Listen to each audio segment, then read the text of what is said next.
பழனிசாமியிடம் அடைக்கலம் ஆகும் என்று யாரும் எதிர்பார்த்தால் அது இன்றைக்கல்ல என்றைக்கும் நடக்காது. அது நமது ரத்தத்திலேயே இல்லை. இந்த டிடிவி தினகரன் துரோகத்தை வேறறுக்காமல் விடமாட்டான். அம்மாவின் தொண்டர்களுக்கு இழைக்கப்பட்ட அநீதிக்கு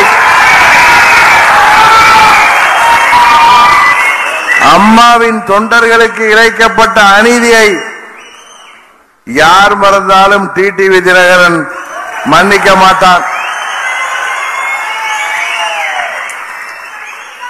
அந்த ஒரு சில பேர் யார் என்று எனக்கு தெரியும்.